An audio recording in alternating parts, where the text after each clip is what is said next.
আসসালামু আলাইকুম, সবাই কেমন আছেন? নিশ্চয়ই ভালো আছেন। সেদিন বিকেলবেলা ঈদের ২ দিন পর আমরা একটু বের হলাম আমাদের শ্বশুরবাড়ি এলাকার গ্রামটা দেখার জন্য।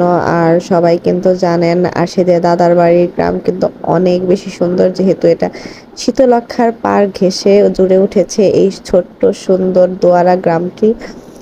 আর আমরা সেটা দেখার জন্যই গিয়েছিলাম রহিলা।